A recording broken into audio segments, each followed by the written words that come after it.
A third SEC head coach fired in Brian Kelly at LSU, and a scary good SEC Week 10 slate. Time to get the squad together on a Halloween edition. You're talking ball with the SEC squad.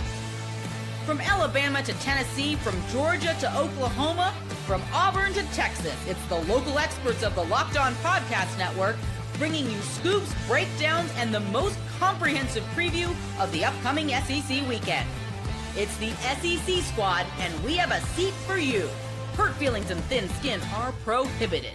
Squad up, you're part of the SEC squad. Welcome into the SEC squad. Sit back, grab your favorite beverage, and join us as we get you ready for another week talking all things SEC. Today's episode brought to you by FanDuel. Right now, new customers can bet just $5, and if your bet wins, you'll get $300 in bonus bets to use across the app. Download the FanDuel app today. Let's welcome in our squad this week on a Halloween edition. Let's get Jay Smith from Locked On Sooners in here. Nobody dressed up. Stephen Willis, Locked On Ole Miss.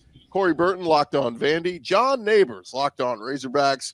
Chris Gordy here, Locked On SEC. Eric Kane will join us in a little bit from Locked On Vols. Gentlemen, welcome in. It is heading down the back stretch of the season here. SEC Week 10. It's not the sexiest list of games when you look at them, but some sneaky good matchups. We're going to get into those, but let's start here, guys, as we always do in our first segment. A prediction for your team this week. Not necessarily a score, but something you think could happen in your game. Jay Smith, we'll start with you. We're going to run the dang ball. Yeah, Xavier Robinson did a little bit of that last week for Oklahoma. That's all I'm going to say. We're going to actually do it. We're going to physically do it in a game that we should do it in because we should just run the ball. Tennessee elite offense, maybe not so much defense. So maybe you're on to something there. Stephen Willis, prediction for the Ole Miss Rebs. This is a Kejuan Lacey star turn game against South Carolina. I think he will go for plus 150 and a couple of touchdowns in the game, and Ole Miss will have the best looking uniforms of the weekend. What are the unis they're wearing? They're wearing these Realtree helmets with this pattern. So it's going to be white helmets, this kind of camouflage. They're doing all that stuff, and they'll have a red jersey. And we do not know exactly what the pants are right now. Kejuan Lacey, by the way, number one in the SEC in rushing touchdowns with 12. Ahmad Hardy with 11. So he is sitting atop that list. You're welcome, Kejuan. Corey Burton, give me a prediction for Vanderbilt. I think we go into Austin and pull out a dub. Okay. That's my prediction. We're going to get to the preview a little bit later. It's something in the game you think happens? Something in the game that happens. I think Vandy's offense gets it going. I think they score more than 17 points. I think they're in the 24, 28-point range. Okay. John Neighbors, man, feel for you. The Bob Petrino honeymoon is a little bit over. He's coaching close in games. Yeah, well, close only counts in horseshoes and hand grenades for one. And I think this weekend is going to be up against another defeated over team in Mississippi State at home. But it doesn't matter because I'm a Jets fan too. And as they say for the Jets, it stands for just in the season. And I think that's what Razorback fans are just hopeful for. Yeah, it's the Razorbacks, obviously without a head coach. Bobby Petrino as the interim, and now a couple of interims going to join him. Florida, we know Billy Napier got fired. Florida's actually going to play a game this week without Billy Napier. It feels like it's been forever. Of course, they went into their bye week. And another school coming out of the weekend, this one kind of a shocker, as Brian Kelly out at LSU after an embarrassing home loss to Texas A&M. Gents, how shocked were you when you saw LSU giving Brian Kelly the axe? Well, I guess I'll lead the way on this one. I'm a little surprised that they actually decided to pull the trigger so quickly, but at the same time, I recognize and realize that he's not really liked. So it makes it a lot easier for you to want to stomach some of those situations. And then when the strength coach you fired goes to another school, they come in and abuse you, and the other head coach reminds everyone that you've outscored them like 60-6 in the second half of both games you've played the last 2 years. That's kind of a recipe of, oh, this is a trend. This is not going to end, and it's going to probably continue because it seems like we're getting out-muscled. I see LSU winning, going to 9-3 this season. But that right there was one of those, oh, yeah, we can't, this is never going to get better. We're going to have to move on. Plus, when we know the biggest issue is, truth be told, the offensive coordinator / QB coach, and you tell them, no, I'm not firing him, even though it looks like things have gotten worse progressively. Yeah, it was about time for you to go. That's kind of where I saw it. They did not delay the inevitable. The team was quitting, and that was going to happen sooner rather than later. So they decided, hey, let's go ahead and end it now. Let's go ahead and get this search going so we can get in on whatever sweepstakes they want to get on, whether it's the John Gruden sweepstakes, the James Franklin sweepstakes, or whoever out there. I don't think they won on either of those sweepstakes, but go ahead. Maybe the Lane Kiffin sweepstakes. Yeah, that one probably more likely. Yeah, I guess everybody's on that sweepstakes. I wouldn't say likely, but yeah, that they would probably want that. Yes. I mean, everybody would want that. Yeah, everybody would want that. Well, I think that it's a combination, kind of like like Brian Kelly sucked, man. That guy was so unlikable, and it was a bad deal. And you can overcompensate a lot, and you can overcome a lot if you win with it. But I think it was a bad combination of like a bad personality in Brian Kelly, but also the LSU expectation of like, well, every other coach that we've had before has won a title within year 2 or 3, so therefore we better win one. Well, by year 4, this was year 4, you know. Well, yeah. What I'm saying is like that's their expectation on it. If you don't do it, there's a problem. But, you know, it's as I've never won a championship with my school, so I can't really speak on that front. But I can speak on the fact that sometimes if you continue to take things into consideration the same way that it's been for 10 to 20 to 30 years, and it's like, well, it has to be the same way here, it could end up biting you. So LSU, it's still to me the best, if not one of the best jobs in college football. But at the same time, I feel like, are they going to be able to get who they want like they think they are? I'm not so sure about that. Yeah, just a real quick thought before we go to Steven. The A&M model is one that's interesting, right? Because Jimbo was the high-paid, massive buyout to get rid of him, and they go the Mike Elko route. And on the surface, he's the Duke coach, right? Like, and they went cheaper. I want to say he was coming into this year was the 32nd highest-paid coach. I wonder if that's the route to go. Instead of chasing Lane and all these $11, $12 million a year coaches, go with the up-and-comer, and in this case, A&M had a relationship with Elko because he was their previous DC, but like get the $7-8 million guy for your LSU and then surround him with elite coordinators. Colin Klein is a big-time OC under Elko at A&M. Like that might be the new route to go in this NIL age, and let's save some dollars for the players because that's really who should be getting the bulk of this, not these idiot agents and coaches. Yeah, you got Scott Woodward. He has a buyout that he paid to Jimbo Fisher, and now this one to Brian Kelly. It comes out to like $130 million total or something like that. It's absolutely astronomical. I knew this was over the moment that the game ended against Texas A&M, and they were audibly chanting that you could hear on the speaker, "Fire Brian Kelly." I mean, the whole stadium was going nuts. Like everybody that stayed in Tiger Stadium was chanting that. It's like they are about to act because LSU's not going to put up with that. That's something – not since Curly Hallman back in the days have they put up with this repeatedly. But I do think LSU, I think they are going to go the Elko route. I would be curious to see if it was somebody like Kenny Dillingham that you just go and pluck that. If I like it a lot. Yeah, that feels the direction they go because they just had their Jimbo essentially with Brian Kelly. They have to go the other way, but they also go in the other way. There's a good chance they're going to get this right because you're not just, hey, we're going to throw money at the problem. They're going to find somebody that, hey, he'll take $5, $6, $7 million a year, but he'll be very good at what he does. Is this guy worth it?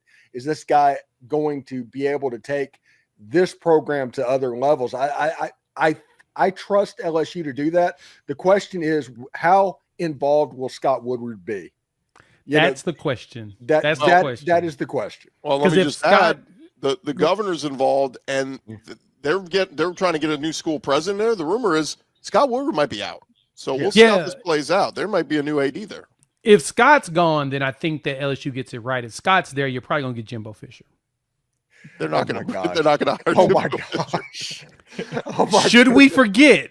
That would be he hired him at A&M. I'm just saying. I know it sounds ridiculous. He's a former I'm just saying. LSU OC too, but I don't think that. Well, like you said, that's the reason why Scott's gone. That's why we won't expect that because he's gone. Yeah, but to me, that again, it goes back to, and I'm not saying LSU is going to be guilty of this, but they just have to be careful of it, of the arrogance that's like, well, we're LSU, we can get whoever we want. Because it's different nowadays. It's different nowadays because of this. I've kind of put it out, but it's like, listen, these high profile programs with these high expectations and pressure with all the support forever has been dominating everything. But I think we've seen just a major shift to where some of these mid or a little above average programs are right here, but they're still getting the high level support. Coaches may be looking at those types of jobs as a lot more appealing because they don't have to deal with the nonsensical expectations of like, well, this is how it's always been. And we win at this high level where they're like, I can go over like with Lane Kiffin's doing at Ole Miss and such, or Clark Lee at Vanderbilt. They're like, I can go to these places that if I win 9 games, they'll build me a statue and I still have the high level support. And I don't have to deal with the nonsense of dealing with governors and dealing with all of that. I'm not saying this will happen with LSU. I'm just saying the caution that needs to be had of just, well, we can get whoever we want and who wouldn't want to come here. You got to make sure that you're able to provide plenty of patience, but also plenty of support at the same time. Well, the only thing I was going to add is go look at any of the coaching searches of the last decade. No one ever gets the first name that they want. You always have to end up settling. Now, nobody will say publicly they settled, but Bama last year called Sark. They called Mike Norvell. That's a fact. They settled for Kalen DeBoer. It's working out. It's been great so far. Well, it's been great this year. It wasn't great last year. But, like, you never get the first fish. The big fish is always the big name first, and then you never really end up having to settle. So we'll see, and I'll ask you this, John, does it kind of scare you with LSU being open now, Florida being open, maybe Auburn will still open? Does it scare you on who Arkansas will target? No, because we'll get it wrong no matter what. But, the thing is like, but to your point, I've talked about this on my Locked On Razorbacks, is like, it goes to the thing of like, I'm not saying that Arkansas is going to hire a better coach than anybody, but I'm saying that if they're serious, which is what I've been hearing about, if they're serious about providing the financial support and doing it the right way, it just may be a job that's more appealing than what it previously has been, because you're seeing these examples of other schools with these coaches and coaches that aren't leaving that are having this high level of success at those schools without the expectation.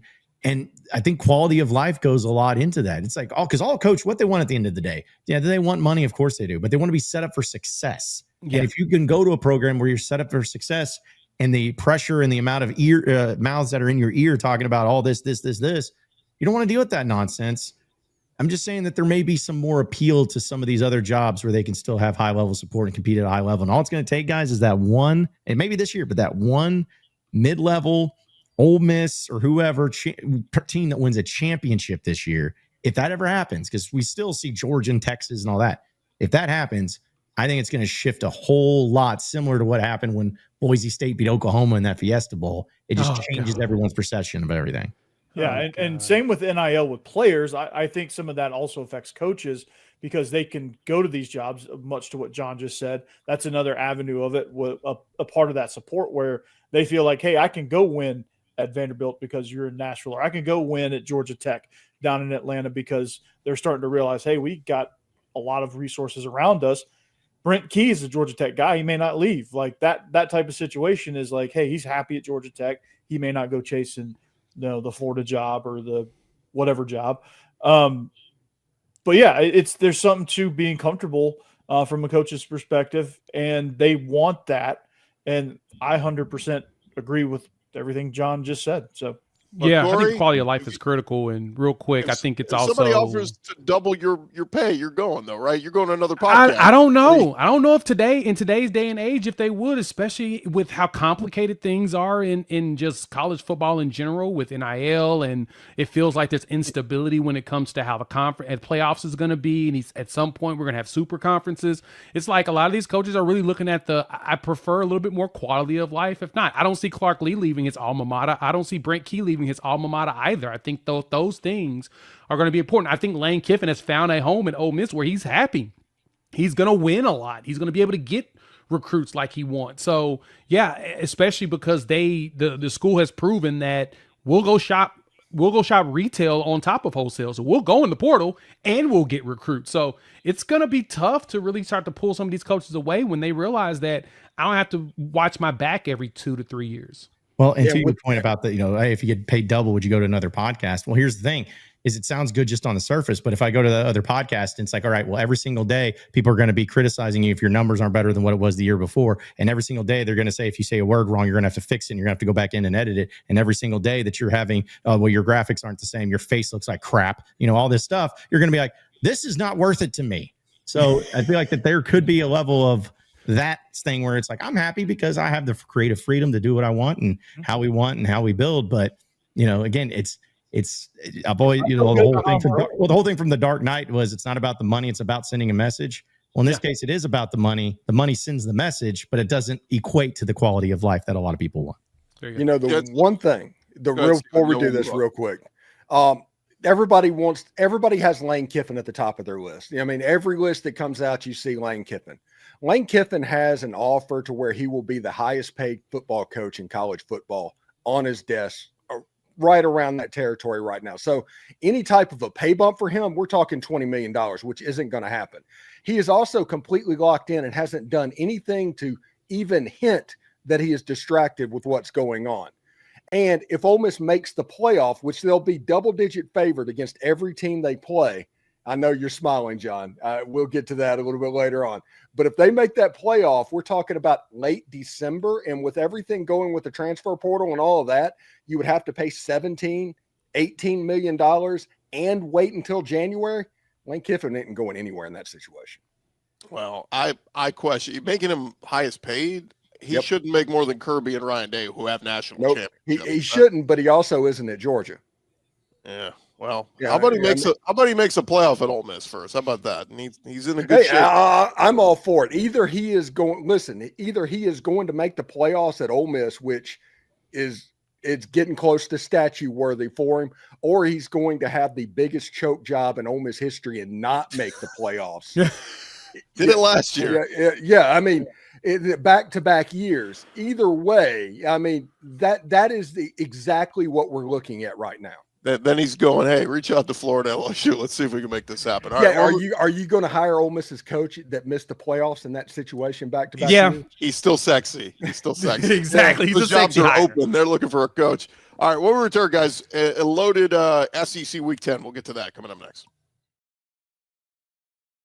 Back to the squad in just a second, but first, the NBA season is back, and there's no better place to get into the action than with FanDuel, the official sports betting partner of the NBA. Even if you miss the start of the game or you want to ride the hot hand, FanDuel, they have live bets on everything from who will score next to fourth quarter comebacks. Plus, you can even combine your live bets into a same-game parlay for a shot at a bigger payout. Keeps everything more exciting, every game more exciting, especially when your team is making that late push. And of course, they got all the professional sports up there, college as well. All these great SEC lines, they got all of them each and every week right there at FanDuel. If you've never signed up before, you might want to think about doing it. Right now, FanDuel is giving new customers $300 in bonus bets when your first $5 bet wins. So just head to FanDuel.com, sign up, and play your game with FanDuel, the official sports betting partner of the NBA.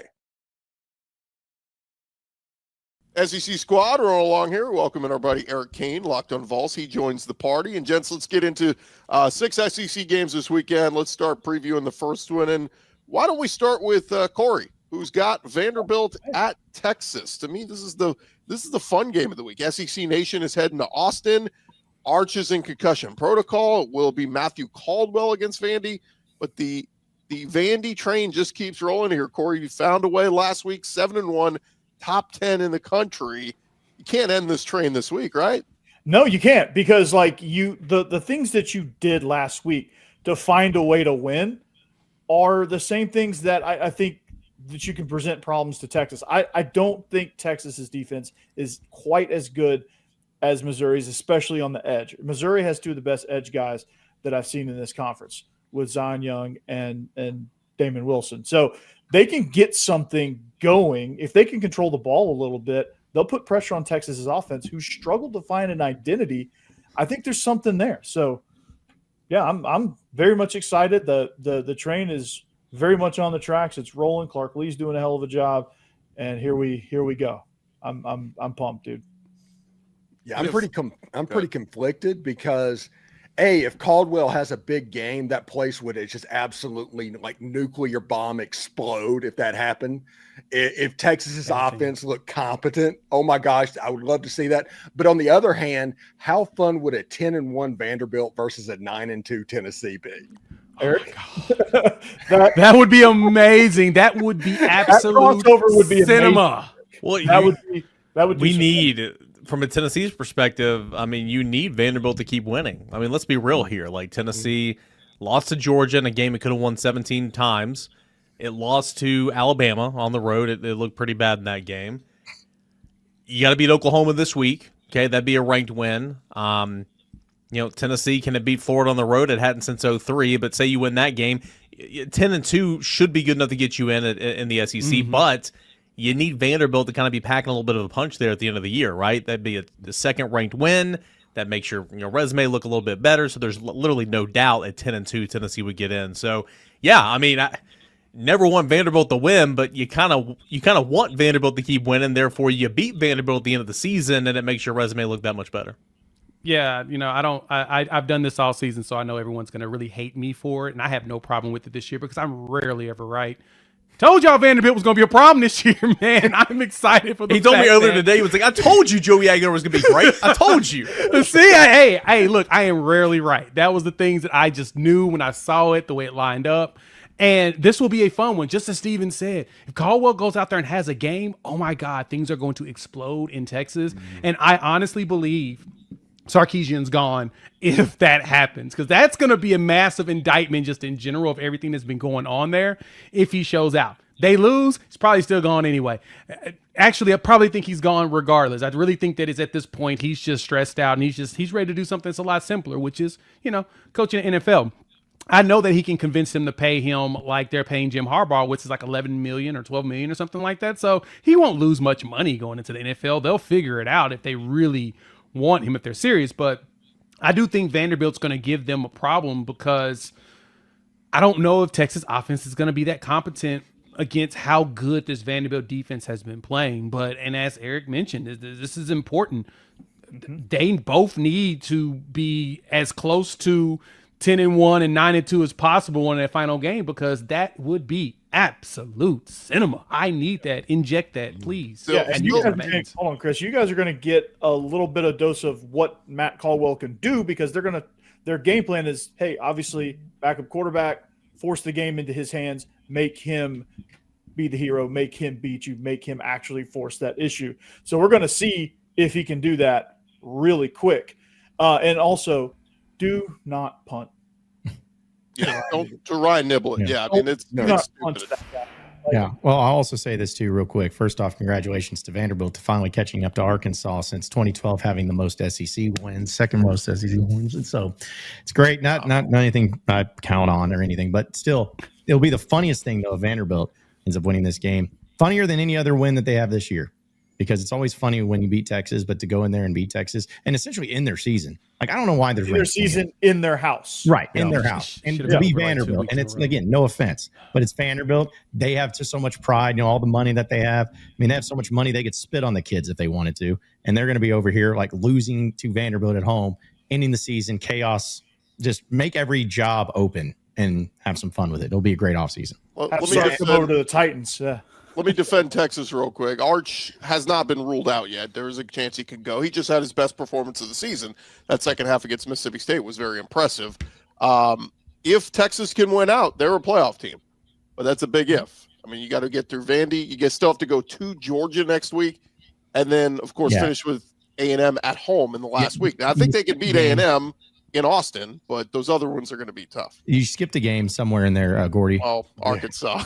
Hey, Arkansas can score. All right, they possibly could. They can score. Yeah, and remember, Vanderbilt has a winning record all time against Texas. All right, well, let's speed up a little because we got 5 more games to get to, and unless you guys want to make this a 5-hour episode, just ask you to be quick when we talk the games. Eric, let's jump to OU at Tennessee. Yeah, big game. Obviously, we were talking about Texas just a minute ago. If Texas wins out, it's a college football playoff team. If Texas loses this weekend, it's done. If Tennessee loses this weekend, it's done. If Oklahoma loses this weekend, it's done. college football playoff. You can't win the championship. You can't get in the playoff this weekend, but you can play yourself out of it. And this is what this game is. And, aside from the game, it's, night at Neyland. First night game at Neyland all year. Can you freaking believe that? Spooky Rocky Top's going to be playing. It's going to be awesome. Dark mode. It's going to be a show. A lot of extra juice in the stadium if you even need any more. And plus, Josh Heupel's playing Oklahoma, and this game means more to him than any game he will ever coach in his life. This game always means that much more. So I'm excited to see what happens. Tennessee's defense is not good. A lot of points going to be scored. John Mateer looks like a shell of himself since the injury, but he will look like the Heisman frontrunner he was at the beginning of the season against this Tennessee defense. Having said that, the defense will create a couple takeaways and maybe even score a touchdown off that takeaway, because that's what Tennessee's defense does well, and it will also give up about 40 points. I'm excited to see what this offense looks like. I think this can be a high-scoring football game. I think Tennessee's got to run the football, and I think a big start is critical, because I feel like some of the big games at home this year, Tennessee hasn't started off like the way you'd like, at least defensively, and so it kind of took some air out of the stadium a little bit. I feel like Tennessee's going to need this crowd in a massive way, but I think this is going to be a big one. I think Tennessee's defense needs to make a couple of stops, couple of takeaways, but more than that, I think Tennessee's going to have to score at least 35, and I know that Oklahoma's defense is really good, but hey, Ole Miss put up 34 against them last week, and so I think Tennessee's offense can certainly do something to that tune. Jay, I wanted to ask that's the thing. you this. Go ahead. I wanted to ask you about Mateer and his hand and the confidence that he has in the mental aspect of still coming back from that injury. Is he progressing better towards that? Is that, that's got to be a big factor, right? No, there's nothing wrong with his hand. His hand's about 100%. Well, I'm talking about it's his head. Yeah, it's 100% his head. And I hope he progressed. I hope he figures some of this stuff out, because that's going to be the most critical part, right? Like when you go back, I went back and watched some of the All-22 of the Ole Miss game, and literally had dudes running wide open. He just didn't look their direction. Like he just missed it. It was flat out it's like he had spaghetti brains the entire time. And I was kind of even nervous to wonder if he had a concussion or not. And that's not me saying that lightly. He just did not look like he was looking anywhere. And as soon as the pocket, because if you give a defensive line, I don't care whose line it is, you give them 5 seconds, they're going to make it collapse, period.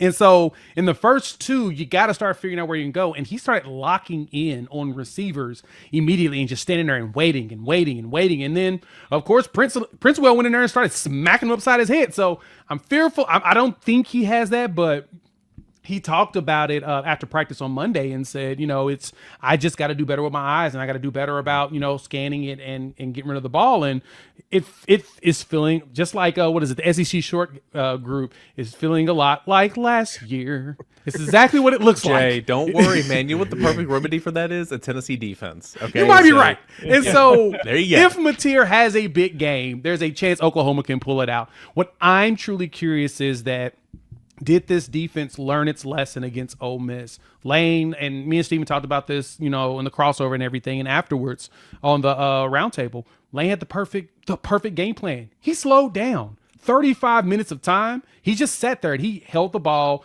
They waited before they snapped it. They just took their time, and we weren't prepared for that. That was literally all scheming. Lane is a fast-paced guy, similar to Heupel. That's usually at tempo. They didn't do it. They were smart. They just said, we're going to take our time and we're going to be smart about it. And then Trinidad Chambliss just picked us apart, something we weren't ready for. So we'll see if Heupel does a similar Your boy Seth strategy Luttrell is not going to slow it down this week, all right? Oh, he probably won't. He's going to try to run it up, and that may be what's detrimental, but we'll see. I need Joey Aguilar to also turn the ball over, too. That way it's a lot more fun. I think it'll be a better party if both of us turn it over to each other. Gordy, I know we got to go. I'm sorry. I'm going to set the hijacker real quick. How does the Oklahoma defense that's so good only have 4 takeaways this year? Man, we don't want the ball. Okay. We like third down stops, but we didn't like them against Ole Miss. But that's really the only thing that we do well. raise your hand. Anybody like Oklahoma to win? Nobody. We're all taking now. Tennessee at home. All right. I'll take the home Yeah. team. Yeah, Yeah, Tennessee at home at nighttime. That's a hard ask. Eric, we just gave you the death knell, Eric. It was the clean sweep. It's done. Yes. It's done. Yes. By the way, did anybody like Texas against Vandy? Raise your hand. Man, we're all going to take Vanderbilt. I'll take Texas. I about said anchor bring down. it I couldn't bring myself to say that. I just want Caldwell to throw for 320 and 3 touchdowns. Me too. I need that more than air. I need drama. Let me squeeze this one in here, guys, before we get to the last three games of the last segment. How about Kentucky at Auburn? This is for the degenerates. This is for the people. You got to love football to watch this game. Yes. What I haven't looked at the spread on that one. Is there a spread even on this one? It's Auburn at home at night at Jordan Hare. So Cutter Bowley, There one is no of the best spread listed quarterbacks on in the FanDuel. SEC. You know, he just faced Tennessee's defense. So Auburn's favored by 5 10 and a half. touchdowns. Oh, they're favored by 10.5? I saw that Kentucky offense. They've been doing some stuff, and defense been doing some stuff. I need Ashton Daniels to throw for 303 touchdowns for the same reason. That fair. Same. Keep You need a Freeze. slump buster. Play Tennessee's defense. There you go. But if they lose, do you think that ends up firing Hugh Freeze because of that? Is that the nail in the coffin? I What's think going to happen I- is they're gonna win. He's gonna be 5-4, and they're stuck in limbo. You can't get rid of him. Yeah, I think boosters are starting to get FOMO when it comes to firing their coach. I think that is happening. That's what I think too. Yeah. I feel like he's going to win, and is- they're going to just fire him afterwards. Why? I don't know. It just felt like a thing to do. They're not Kentucky playing is such a bad Mississippi football State, team. So. Yeah. Look, I was at the game at Kentucky 2 weeks ago. They played their butts off against Texas, but that was They should have won. Cutter Bowley's going to make so much money in the portal. Oh my God, he's going to make so much money. Well, we'll see. Kentucky might have a new coach. All right, when we return, guys, we'll get to the other three games happening this weekend. Can Arkansas get a win under Bobby Petrino? We'll talk about that next. Hey, guys, Mazda crafts cars for those who do more than simply move. Mazda delivers confidence with every ride. They've got more IIHS top safety pick awards than anyone else. From footwork to breathwork, athletes sweat all the details. Mazda, they bring this same intention to how they craft every model. And you can feel Japanese craftsmanship in every detail, from the metallic accents to available Napa leather upholstery. You can make everyday drives feel like anything but, from the smooth handling to the intuitive controls. With the all-wheel drive standard in every crossover SUV, you can drive with confidence through almost any season. With the weather seasons changing, of course, Mazda, they will take you through any season. Like our players, we sweat every detail, because when you make every move count, impossible becomes irrelevant. Check out Mazda if you're thinking of getting a new vehicle. Mazda, move and be moved. All right, gents, squad show rolling along here, and we'll throw John Neighbors a bone here. Mississippi State at Arkansas. Both teams 0-4 in the SEC. Something's got to give. Somebody's going to get an SEC win. John, is it the Hogs? No. Like, it's just, I mean, you might as well be watching like two Halloween costume kids play Pokemon Go. Like, it's going to be about as great and as fun as that. Like, you maybe had some hope against Auburn, but here's what Arkansas, this is a gas. This is what they're so good at. They're like, hey, where's this team that they're playing against? Is it a team up here? Is it a team down here? Well, wherever they are, we're going to be right here. So if they're up here, we're going to be right here. It's always just a little bit less. But my brothers in Christ, I witnessed a game last week where Arkansas was bad at their defense. They held Auburn to one offensive touchdown and lost by 9. So no, they're not going to win. Leave me alone. Does anybody else just like want to adopt? I'm probably on an island here. Like, you want to adopt Mississippi State? Like, I am like rooting. Yeah. So every week I'm rooting for Mississippi State. It's Steven shaking his head. Shocker. Like, like they are so freaking close. Like, how can you not like Jeff Lebby? All right, Steven, I know you're a Lebby guy. Okay, but like they're right. What an inexcusable, stupid play call at the end there against Florida. I hate that. But like, it's like Mississippi State is so freaking close. They got to get one at some point. They had the win over Texas. Let's slip away. They literally had that. You give up 24 points in the to that quarter. Offense. Yeah. To that offense.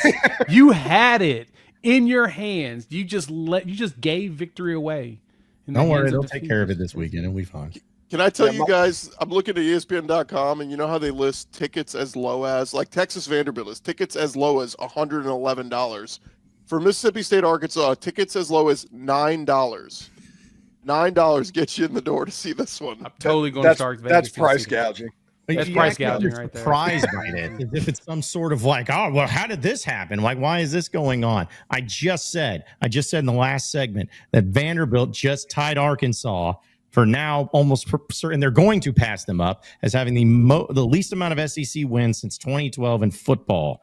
You got nothing A big old nothing burger. You know how many home games in the SEC that they've won? Arkansas has. They've won one game since 2022, and that was against Tennessee last year. And it doesn't. Again, it does not matter. It does not matter. They will lose, and I just want this season to be over with. I want some new coach. I want to blow up the whole thing because I'm sick and tired of talking about a loser program. I remember Darren McFadden and Ryan Mallett and all the great days, but I'm sick and tired of having to explain to my interns and my company, be like, yeah, this was a thing that happened once. And it's just so obnoxious that everybody else gets to have fun. I feel like I'm at the kid at the after-school program that all the parents came and picked them up from school, and I'm sitting here wondering by myself on the big toy if my parents forgot me because no one's come to pick me up just yet. Like everyone else is having fun. Everyone else gets to go home, and what am I doing? I'm sitting here. I have no idea if I'm even going to get picked up or I'm going to get kidnapped. John, you'll always have Nico running out of bounds with the game on the line and the game clock expiring. You always have that. Yeah, I was forgotten too. Right, twice a day. Great. Before as a kid. Before. So. The other part with Arkansas is they currently have the third leading rusher in the SEC in Mike Washington, the third leading passer in the SEC in Taylon Green, and the third leading receiver in the SEC in Omega Blake. Like, you're going to get entertained at least. Oh, well, good. There's nothing more entertaining than being that team that's entertaining and still sucks and loses. And you can't even lose bad enough to where you got Eric Kane's like, I wants to adopt Mississippi State. That's when you know it's bad. You're even losing, and no one wants to even like you and wants to root for you. You are the worst of all worlds. Bobby Petrino just really, I don't want to adopt anything with that. Like, just stay away. You know, my favorite stat right now is the last team that Arkansas beat in the SEC was Mississippi State last year. And the last team that Mississippi State beat was Arkansas the year before. And they're like going back and forth. And that was the 7-3 game, right? That was a 7-3 game. I hope you'll get James Franklin. That'll get you back on track. That'd be actually a very good hire. The dude wins. That's the thing. Don't patronize me. He just doesn't win he just doesn't win everything. I mean, he would be perfect. He wins games. He recruits well. And Arkansas could use that. Two more games. Would be a nice gesture. Two more games to get to, guys. Stephen, South Carolina at Ole Miss. We saw South Carolina give it their best against Alabama. Probably should have won. Ole Miss back at home. Any letdown here? I think at this point, I would be extremely surprised if there was a letdown game for Ole Miss. If there is, there's going to be a nuclear explosion down there. Because basically what I have been saying on my show and in the fan base, next year is here. This is next year. Yeah. And so the Ole Miss fans are going to be excited beyond all comprehension. They're going to be 10-point favorites in all 4 games, and they just need to win 3 of them. And that right there gets you into the college football playoff. I think Ole Miss is going to handle this game. This game is actually a good matchup for Ole Miss. Arkansas, believe it or not, I'm not patronizing you, John. That was not a good matchup for Ole Miss's defense with Mike Washington. Georgia was not a good matchup for Ole Miss's defense. But teams like LSU, teams like Oklahoma that struggle running the football and at least sticking to it, Pete Golding can kind of chew those teams up a little bit. So I think it's going to be difficult for South Carolina, and Ole Miss offensively, they're humming right now. So it's going to be hard for South Carolina to score 20 points, much less the 35 that's going to be likely required. I'm kind of curious if South Carolina does stick to Faison, Fuller, and Sellers and just really run the ball. They probably should, again, but you're right. They struggle at it, and they struggle at just doing it, like, over and over. Like, I saw Fuller break out a few times in some games, and you're like, okay, may have something, but it's like they forget. I mean, I understand that Lenore Sellers is a giant human being, and I watched him toss our preseason all-conference edge literally with one hand. He threw him off of him and kept running. And I'm just like, God, he's a specimen. But why are you making him throw the ball when you don't have the receivers or the horses to catch it? Hand that dang thing off and just let your running backs figure it out. I don't think they will either. I think Ole Miss has this one, but you don't really have it could be. It could be one. Don't really have an O-line to be able to do that either. Like, they're a mess over there at South Carolina. Yeah, they don't really have much. They have Lenore Sellers, and that's about it. Really. Yeah, Fuller and Faison were definitely disappointments this year. Faison was definitely a disappointment because they can't protect, they can't move people, and they have no rhythm, no identity, nothing. And Mike Shula. Yeah, it looks like And Gordy that's is frozen, so we may have lost him for the next Yeah, I was moment. wondering that. I'll go ahead and take over for him. Who all thinks that South Carolina can upset Ole Miss? Gordy, Yep. you go first. Oh, Yep. he's Gordy, going. I figured he fell out, so I'll continue and wrap us He was so up. excited he did that. Sorry, there you he said is. who's picking South Carolina? Yeah, who's picking South Carolina? Who thinks South Carolina can pull the upset? Hey, Gordy, you're back. You're not fuzzy anymore. Yeah. We missed you. Nobody's picking South Carolina. So we're moving on to the last game, Gordy. Yeah, Georgia, Florida, down in Jacksonville, typically one of the best rivalries in the SEC. We have not seen Florida with a game without Billy Napier. So this is going to be Billy Gonzalez as the interim. I look at Arkansas, I think was a dangerous team going because you don't know what the hell Petrino's going to do. I look at LSU, we don't know what the hell post Brian Kelly's going to be. And I look at Florida and go, what is Florida? They still got talent. You still got DJ Lagway. You still got all these pieces. So They do. I don't know, man. I think that line is like Georgia -7. It's wild for a team that fired their coach in Florida. It makes sense. I would have thought they would have been like a 14-point favorite at home, personally. So this actually is a little bit lower than I actually thought. I thought it was going to be at least a 2-touchdown favorite if it was a home game. Well, there's Jacksonville. They always play in Neutral Jacksonville. site. Right. No, right. I'm looking at more of the Vegas number, right? The spread itself. It's 7.5. I figured it'd been like more closer to 10 or 11 just because of Florida firing their coach. But at the same time, we are in a situation where a coach was fired, which means the players are going to play out of their minds. So most likely Florida covers this spread in the weirdest way. I do not have faith in them winning it. But I do think they cover it just because, again, it's always that weird scenario where teams play better once they fire a particular coach. And all conventional wisdom goes out the window with that rivalry. I mean, it's Similar to bizarre OU Texas. in a lot of ways. Big And Bowl. Georgia dominated it for a little while. Florida dominated it for a little while. Now Georgia's back to dominating it. So it's like goes on these big long strings of, who wins. And it's just years where you think it's going to happen. It doesn't. And vice versa. I mean, it's just a topsy-turvy type rivalry. Yeah, this is a front runner game. If Georgia can get up by a couple of scores early, Florida's going to let go of the rope. Yeah. Yeah, it's not like Georgia's defense has been super dominant this year, too. So if Florida can score some points, put together some drives, they could be in this one. I just don't have confidence that Florida can score enough points. But certainly, like what Steven said, if Florida gets down a couple of scores early, I mean, it's over. Like there's not enough punch in that offense. Yeah, not picking on you, Eric, but the only game that I have faith that Florida is going to actually show up and look like Florida in is when Tennessee is playing in that stadium. Or Florida could look like crap and Florida could still win.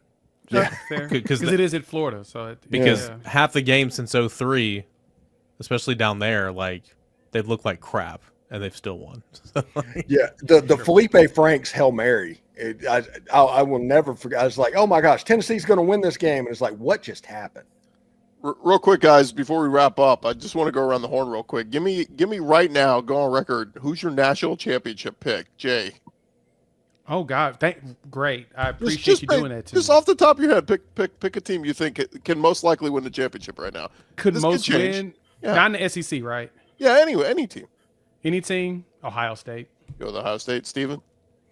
I don't know. I'm going. Yeah, seriously. Go with Andy? Georgia. Okay. Georgia safe pick. Corey? Yeah. If it's not Ohio State, it's Alabama, and Vandy's in the playoff. Okay. John Neighbors? Indiana. Okay. I like that. Kurt It's just Cincinnati. trying to be That, different. hate it. Indiana's good. Indiana went out and got a quarterback. they have to Oh, pay it's him even Indiana. more. Yeah, I mean that was I got to look for some other crap. I'll say I don't want to say Ohio State, so I'm with Corey. Give me Alabama. All right. Yeah, because every team that Alabama will play in the playoffs is going to have a number next to their name. Man, nobody's going with the undefeated Aggies, huh? Nobody believes. God, no.